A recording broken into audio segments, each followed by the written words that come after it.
So biodiversity കൺസർവേഷൻ്റെ രണ്ടാമത്തെയാണ് ex situ conservation, off site conservation. So extinction ഭീഷണി അല്ലെങ്കിൽ വംശനാശ ഭീഷണി നേരിട്ടുകൊണ്ടിരിക്കുന്ന ഡേഞ്ചേർഡ് ആയിട്ടുള്ള അനിമൽസോ പ്ലാന്റ്സോ ആണെങ്കിൽ അവർക്ക് ഒരു സ്പെഷ്യൽ സെറ്റിങ്സ് കൊടുത്ത് അവിടെ ഒരു പ്രൊട്ടക്ഷൻ കൊടുക്കുന്നതിനെയാണ് നമ്മൾ എക്സ് സിറ്റു കൺസർവേഷൻ എന്ന് പറയുക. സോ എക്സ് സിറ്റു കൺസർവേഷനിൽ എന്താണ് ചെയ്യുന്നത്? Threatened animals and plants, so വംശനാശ ഭീഷണി നേരിട്ടുകൊണ്ടിരിക്കുന്ന പ്ലാന്റ്സുകളെയും അനിമൽസുകളെയും taken out from their natural habitat, അവരെ അവരുടെ നാച്ചുറൽ ഹാബിറ്ററ്റിൽ നിന്ന് നമ്മളെടുത്ത് placed in a special setting, അവർക്കൊരു സ്പെഷ്യൽ സെറ്റിങ്സിൽ നമ്മൾ അവരെ ഉൾപ്പെടുത്തിക്കൊണ്ട് അവർക്ക് അങ്ങനെ പ്രൊട്ടക്ഷനും സ്പെഷ്യലും കെയർ കൊടുത്തുകൊണ്ട് കൺസേർവ് ചെയ്യുമ്പോഴാണ് നമ്മളതിനെ എക്സ് സിറ്റു കൺസർവേഷൻ എന്ന് പറയാം. സോ ത്രെട്ടൻഡ് അനിമൽസ് ആൻഡ് പ്ലാന്റ്സിനെ അവരുടെ നാച്ചുറൽ ഹാബിറ്ററ്റിൽ നിന്ന് എടുത്തുകൊണ്ട് അവർക്കൊരു സ്പെഷ്യൽ സെറ്റിങ്സ് കൊടുത്ത് പ്രൊട്ടക്ഷനും സ്പെഷ്യൽ കെയറും കൊടുക്കുമ്പോൾ നമ്മൾ അതിനെന്ത് വിളിക്കുന്നു? എക്സ് സിറ്റു കൺസർവേഷൻ അഥവാ ഓഫ് സൈറ്റ് കൺസർവേഷൻ. ആ സൈറ്റിൽ നിന്ന് പുറത്തെടുക്കുന്നത് കൊണ്ടാണ് ഓഫ് സൈറ്റ് കൺസർവേഷൻ എന്ന് പറയുന്നത്. സോ അങ്ങനത്തെ കൺസർവേഷൻ എക്സ് സിറ്റു കൺസർവേഷനിൽ വരുന്ന 3 ടൈപ്പാണ് സുവോളജിക്കൽ പാർക്കുകൾ, അതുപോലെ ബൊട്ടാണിക്കൽ ഗാർഡൻസ്, പിന്നെ wildlife safari parks. So zoological park, botanical gardens, wildlife safari പാർക്കുകളൊക്കെ ഈ എക്സ് സിറ്റു കൺസർവേഷൻ്റെ പർപ്പസ് സെർവ് ചെയ്യാനുള്ളവരാണ്. സോ എക്സ് സിറ്റു കൺസർവേഷൻ നമ്മൾ ഈ 3 കൂടിയാണ് നടത്തുന്നത്. Zoological park, botanical garden, wildlife safari park. ഇത് മാത്രമല്ല, ഇപ്പോൾ ഈ എക്സ് സിറ്റു കൺസർവേഷൻ കുറച്ചുകൂടി അഡ്വാൻസ്ഡ് ആയിട്ട് തുടങ്ങിയിട്ടുണ്ട്. ത്രെട്ടനിങ് ആയിട്ടുള്ള സ്പീഷീസുകളെ മാത്രം പ്രൊട്ടക്റ്റ് ചെയ്യാതെ കുറച്ചുകൂടി അഡ്വാൻസ്ഡ് ലെവലിൽ പോയി തുടങ്ങി. അങ്ങനെ ഗ്യാമെറ്റ്സുകളെ അങ്ങനത്തെ ഗ്യാമെറ്റ്സുകളെ ത്രെട്ടൻഡ് സ്പീഷീസുകളുടെ ഗ്യാമെറ്റുകളെ നമ്മൾ വയബിൾ ആൻഡ് ഫെർട്ടൈൽ കണ്ടീഷൻസിൽ പ്രിസർവ് ചെയ്യുന്നു using the techniques cryo preservation. നമ്മൾ പഠിച്ചിട്ടുണ്ട് എന്താണ് ക്രയോ പ്രിസർവേഷൻ. ലോങ് പീരീഡിലേക്ക് വേണ്ടിയിട്ട് ഈ പറഞ്ഞ ഗ്യാമെറ്റുകളെയൊക്കെ നമ്മൾ പ്രിസർവ് ചെയ്യുന്നു. ലിക്വിഡ് നൈട്രജനിൽ -190°C നമ്മളിതിന് പ്രിസർവ് ചെയ്യണമെന്ന് നമ്മൾ ആദ്യത്തെ ചാപ്റ്ററിൽ പഠിച്ചിട്ടുണ്ട്. സോ ഇപ്പോൾ അഡ്വാൻസ് ലെവലിൽ നോക്കുമ്പോൾ ഗ്യാമെറ്റ്സ് ത്രെട്ടൻഡ് ആയിട്ടുള്ള വംശനാശ ഭീഷണി നേരിട്ടുകൊണ്ടിരിക്കുന്ന സ്പീഷീസുകളുടെ ഗ്യാമെറ്റുകളെ നമ്മൾ അവരെ ഏറ്റവും വയബിൾ ആയിട്ടുള്ള ഫോമിലും അല്ലെങ്കിൽ അവരുടെ ഫെർട്ടൈൽ കണ്ടീഷനിലും അങ്ങനെ തന്നെ ക്രയോ പ്രിസർവേഷൻ ടെക്നിക്സ് വഴി പ്രിസർവ് ചെയ്യുന്നു. സോ അതും നമ്മുടെ എക്സ് സിറ്റു കൺസർവേഷൻ്റെ ഒരു ഭാഗമാണ്. പിന്നെ നോക്കുകയാണെങ്കിൽ നമ്മുടെ eggs. So eggs can be fertilised in vitro. In vitro എന്താണ്? ആർട്ടിഫിഷ്യലായിട്ട്. സോ ആർട്ടിഫിഷ്യലായിട്ടുള്ള രീതിയിൽ എഗ്സുകളെ ഫെർട്ടിലൈസ് ചെയ്യുന്നു.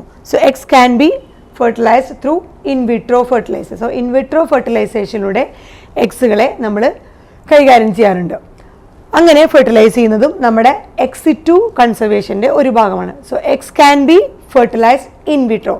സോ ഇൻ വൈവോ നാച്ചുറലായിട്ട് അല്ലാണ്ട് തന്നെ ഇതുപോലെ സ്റ്റോർ ചെയ്ത് വെച്ച ഗ്യാമറ്റുകളെ ഉപയോഗിച്ചുകൊണ്ട് ഫെർട്ടിലൈസേഷൻ നടത്തുന്നു. അത് ഔട്ട്സൈഡ് ദ ബോഡി, അത് ഓഫ് സൈറ്റ് ആയതുകൊണ്ട് അതും എന്താണ് നമ്മൾ പറയുന്നത്? X situ conservation. So eggs can be fertilised in vitro, artificial or outside. അതുപോലെ പ്ലാന്റ്സിനെ പ്രൊപ്പഗേറ്റ് ചെയ്യാനായിട്ട് tissue culture. So tissue culture വഴി പ്ലാന്റ്സിനെ കൂടുതൽ പ്രൊപ്പഗേറ്റ് ചെയ്യുമ്പോഴും അത് എന്തിൻ്റെ കാറ്റഗറിയിൽ വരുന്നു? X situ conservation. അതുപോലെ സീഡ്സുകളെ ഒരുപാട് ഡിഫറെൻറ്റ് ലോങ് പീരീഡിൽ സീഡ്സുകളെ സ്റ്റോർ ചെയ്യണമെങ്കിൽ, അതും ഡിഫറെൻറ്റ് ജനറ്റിക് സ്ട്രെയിനുകളാണെങ്കിൽ, കൊമേഴ്ഷ്യലി ഇമ്പോർട്ടൻ്റ് ആയിട്ടുള്ള പ്ലാന്റ്സുകളുടെ സീഡുകൾ അവർ ജനറ്റിക്കലി ഡിഫറെൻ്റ് ആണെന്നുണ്ടെങ്കിൽ ഡിഫറെൻറ്റ് ജനറ്റിക് സ്ട്രെയിനുകളുടെ ആ സീഡുകളെയും നമ്മൾ ലോങ് പീരീഡിൽ സ്റ്റോർ ചെയ്യുന്നു. അതിനാണ് നമ്മൾ സീഡ് ബാങ്ക് എന്ന് പറയുന്നത്. സോ ഇതും നമ്മുടെ എക്സ് സിറ്റു കൺസർവേഷൻ്റെ ഭാഗമാണ്. ഇനി നമ്മുടെ ബയോഡൈവേഴ്സിറ്റി നോക്കിക്കഴിഞ്ഞാൽ അതിന് യാതൊരു തരത്തിലുള്ള ഒരു പൊളിറ്റിക്കൽ ബൗണ്ടറി നമുക്ക് പറയാൻ പറ്റില്ല. ബിക്കോസ് ബയോഡൈവേഴ്സിറ്റിയുടെ കൺസർവേഷൻ നോക്കിക്കഴിഞ്ഞാൽ നമ്മുടെ എല്ലാ രാജ്യങ്ങൾക്കും എല്ലാ നേഷൻസിനും ഒരു കളക്റ്റീവായിട്ടുള്ള റെസ്പോൺസിബിലിറ്റി തന്നെയുണ്ട് ബയോഡൈവേഴ്സിറ്റിനെ കൺസേർവ് ചെയ്യേണ്ടതായിട്ടുള്ള കാര്യത്തിൽ. സോ എല്ലാ രാജ്യത്തിൻ്റെയും ഒരു ഉത്തരവാദിത്തമാണ് അവരുടെ രാജ്യത്തിലുള്ള ഓരോ ബയോഡൈവേഴ്സിറ്റിയും അതിൻ്റേതായ രീതിയിൽ കൺസേർവ് ചെയ്യേണ്ടത്. അതിന് ഒട്ടും തന്നെ ഒരു പൊളിറ്റിക്കലായിട്ടുള്ള ബൗണ്ടറീസ് ഇല്ല. സോ അതിൻ്റെ ഭാഗമായിട്ട് നമ്മുടെ ഒരു ഹിസ്റ്റോറിക് കൺവെൻഷൻ നടന്നിട്ടുണ്ട് on biological diversity. Historic convention on biological diversity, അതിൻ്റെ പേരാണ് ദ എർത്ത് സമ്മിറ്റ്, ഭൗമ ഉച്ചകോടി എന്ന് പറയും. So historic convention on biological diversity, അതായത് നമ്മുടെ അതിൻ്റെ പേരാണ്, കൺവെൻഷൻ്റെ പേരാണ് ദ എർത്ത് സമ്മിറ്റ് അഥവാ ഭൗമ ഉച്ചകോടി. അത് നടന്നത് held in Rio de Janeiro, അവിടെയാണ് നടന്നത് ഇൻ 1992.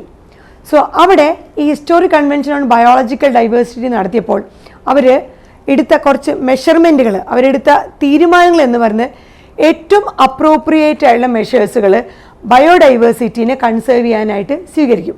സോ എന്തൊക്കെ മെത്തേഡുകളാണ് അല്ലെങ്കിൽ മെഷേഴ്സുകളാണ് ഈ ബയോഡൈവേഴ്സിറ്റീനെ കൺസേർവ് ചെയ്യാനായിട്ട് ഉപയോഗിക്കേണ്ടത്. അതുപോലെ തന്നെ ഈ പറഞ്ഞ നമുക്ക് കിട്ടുന്ന ഇക്കോസിസ്റ്റത്തിൽ നിന്ന് കിട്ടുന്ന അല്ലെങ്കിൽ ബയോഡൈവേഴ്സിറ്റിയിൽ നിന്ന് കിട്ടുന്ന ആ സർവീസുകളെ നമ്മൾ സസ്റ്റൈനബിൾ ആയിട്ട് തന്നെ യൂട്ടിലൈസ് ചെയ്യണം. എന്നെന്നും നിലനിൽക്കുന്ന തരത്തിലുള്ള യൂട്ടിലൈസേഷൻ ആയിരിക്കണം അവരുടെ ബെനിഫിറ്റുകൾക്ക് വേണ്ടി നമ്മൾ ചെയ്യേണ്ടത്. സോ ഏറ്റവും നല്ല രീതിയിലുള്ള അപ്രോപ്രിയേറ്റ് മെഷേഴ്സുകളാണ് ഈ ഹിസ്റ്റോറിക് കൺവെൻഷൻ ഓൺ ബയോളജിക്കൽ ഡൈവേഴ്സിറ്റിയിൽ നടത്തിയത്. സോ അങ്ങനെ അവർ എല്ലാ രാജ്യക്കാരും വിളിച്ചു കൂട്ടിയപ്പോൾ അവരെടുത്ത മെഷർമെൻറ്റുകളിൽ നിന്ന് ഏറ്റവും നല്ല രീതിയിൽ ബയോഡൈവേഴ്സിറ്റീനെ കൺസേർവ് ചെയ്യാനുള്ള അപ്രോപ്രിയേറ്റ് മെഷേഴ്സുകളും സസ്റ്റൈനബിൾ ആയിട്ടുള്ള യൂട്ടിലൈസേഷൻ, ഓരോ ബെനിഫിറ്റുകളും സസ്റ്റൈനബിൾ ആയിട്ട് തന്നെ യൂട്ടിലൈസ് ചെയ്യാനുള്ള അപ്രോപ്രിയേറ്റ് മെഷേഴ്സുകളാണ് എടുത്തത്. അതിനുശേഷം അതിനൊരു ഫോളോ അപ്പ് നടത്തി. സോ ഫോളോ അപ്പ് നടത്തിയിട്ട് അതിൻ്റെ പേരാണ് world summit. World summit sustainable development എന്നതിനെ കുറിച്ചാണ് ഒരു വേൾഡ് സമ്മിറ്റ് നടത്തിയത്. So sustainable development held in 2002. So sustainable development 2002 നടത്തിയ ആ വേൾഡ് സമ്മിറ്റ് പ്രകാരം അവിടെ എന്താണ് അവർ എവിടെയാണ് നടത്തിയത്? ജോഹാൻസ്ബർഗ്, സൗത്ത് ആഫ്രിക്കയിലാണ് അത് നടത്തിയത്.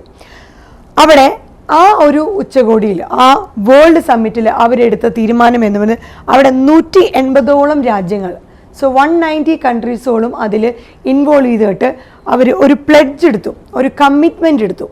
ആ പ്ലെഡ്ജ് എന്ന് പറയുന്നത് 2010 ആകുമ്പോഴേക്കും ഈ പറഞ്ഞ ഇപ്പോൾ കറൻറ്റ് ലെവലിലുള്ള ബയോഡൈവേഴ്സിറ്റിയുടെ ഈ ലോസ്, അത് ഗ്ലോബൽ ലെവലായിക്കോട്ടെ, നാഷണൽ ലെവലായിക്കോട്ടെ, ലോക്കൽ ലെവലായിക്കോട്ടെ, സോ ഈ ബയോഡൈവേഴ്സിറ്റിയുടെ loss at global, national, local, ഈ ലെവലിലുള്ള ആ ബയോഡൈവേഴ്സിറ്റിയുടെ ലോസിനൊക്കെ വളരെയധികം സിഗ്നിഫിക്കൻ്റ് ആയിട്ട് റെഡ്യൂസ് ചെയ്യാനുള്ള തീരുമാനമാണ് 2010 കൂടി അങ്ങനെ ഒരു സിഗ്നിഫിക്കൻറ്റ് റിഡക്ഷൻ നടത്താമെന്നുള്ള ഒരു പ്ലെഡ്ജാണ് അവർ നടത്തിയത്. സോ അതായിരുന്നു world summit on sustainable development 2002 നടത്തിയത്. അവിടെ ജോഹാൻസ്ബർഗ്, സൗത്ത് ആഫ്രിക്കയിലാണ് നടത്തിയത്. അവിടെ അവരുടെ പ്ലെഡ്ജ് എന്നുപോലെ അതിൽ 180ഓളം രാജ്യങ്ങളാണ് അതിൽ ഉൾപ്പെട്ടത്. അവരെടുത്ത തീരുമാനം എന്ന് പറയുന്നത് 2010 കൂടി ഇപ്പോൾ കറണ്ട് ലെവൽ, ഇപ്പം നിലവിലുള്ള ബയോഡൈവേഴ്സിറ്റി നഷ്ടത്തിനെ ഗ്ലോബൽ ലെവലും നാഷണൽ ലെവലും ലോക്കൽ ലെവലും സിഗ്നിഫിക്കൻ്റ്, വളരെയധികം പ്രാധാന്യപൂർവ്വത്തോടു കൂടി തന്നെ അതിൻ്റെ ആ നഷ്ടത്തിനെ കുറയ്ക്കാനുള്ള തീരുമാനങ്ങളാണ് അവർ എടുത്തത്. സോ ബയോഡൈവേഴ്സിറ്റി കൺസേർവ് ചെയ്യേണ്ടത് എല്ലാ നേഷൻസിൻ്റെയും അതുപോലെ ഓരോ പൗരൻ്റെയും അത്യാവശ്യമാണ്. സോ ഈ ബയോഡൈവേഴ്സിറ്റി കൺസേർവ് ചെയ്താൽ മാത്രമേ നമ്മൾക്ക് ഇപ്പോൾ കിട്ടുന്ന ഇക്കോസിസ്റ്റത്തിൽ നിന്ന് കിട്ടുന്ന ആ സർവീസുകളെ, നമ്മൾ ടേക്ക് ഇറ്റ് ഫോർ ഗ്രാൻഡഡ് ആയിട്ട് എടുക്കുന്ന ഓരോ സർവീസുകളെയും നമുക്ക് വരും തലമുറയ്ക്ക് കൈമാറാനായിട്ട് പറ്റുകയുള്ളൂ. സോ തീർച്ചയായിട്ടും നമ്മൾ ഈ പറഞ്ഞ ഇൻസിറ്റു കൺസർവേഷനിലൂടെയും എക്സിറ്റു കൺസർവേഷനിലൂടെയും എല്ലാം ബയോഡൈവേഴ്സിറ്റീനെ കൺസേർവ് ചെയ്യേണ്ടതായിട്ടുണ്ട്.